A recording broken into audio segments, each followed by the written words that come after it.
اعوذ باللہ من الشیطان اللعین الرجیم، بسم اللہ الرحمن الرحیم۔ السلام علیکم ناظرین،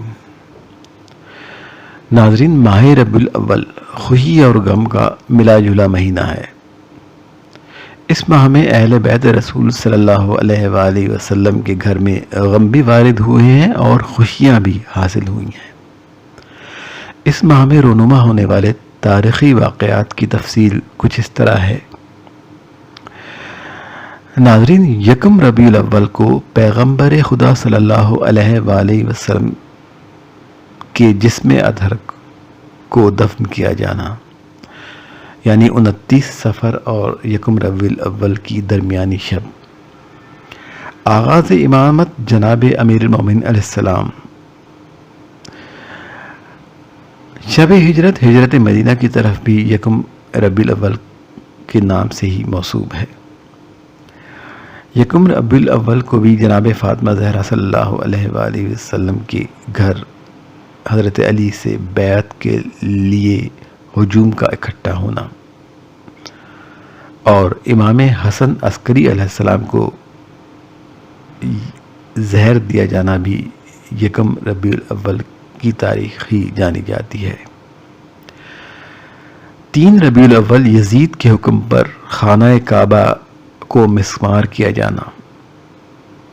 8 ربیع الاول شہادت امام حسن عسکری علیہ السلام، مختار کا کوفہ سے ابن زیاد کا سر مدینہ بھجوانا اور آل محمد صلی اللہ علیہ وآلہ وسلم کے سوگ کا خاتمہ بھی 8 ربیع الاول کو ہی جانا جاتا ہے۔ 9 ربیع الاول آغاز امامت امام ولی عصر علیہ السلام۔ 10 ربیع الاول کی تاریخ جناب خدیجہ الکبریٰ سلام اللہ علیہ کی جناب رسول خدا صلی اللہ علیہ وسلم کی تجوید۔ 10 ربیع الاول حضرت عبد المطلب علیہ السلام کی وفات مالک بن انس مالکی فقہ کے امام۔ معاویہ بن ابو سفیان کا اپنی حکومت کا اعلان 41 ہجری 10 ربیع الاول کی کہا جاتا ہے۔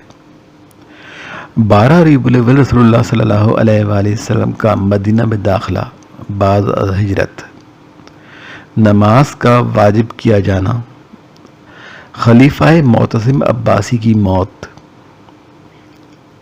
یہ تمام واقعات 12 ربیع الاول کی تاریخ کو وارد ہوئے۔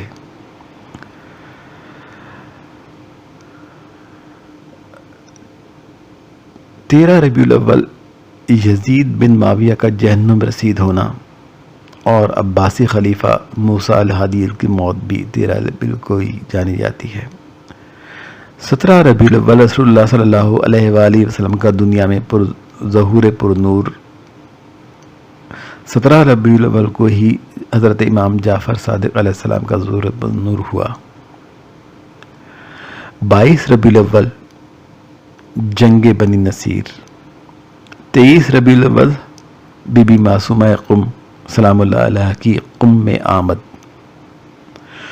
25 ربیع الاول جنگ دم تال جندل۔ 25 ربیع الاول کو ہی امام حسن مجتبیٰ اور معاویہ بن ابی سفیان کے درمیان قرارداد صلح کا انجام پانا۔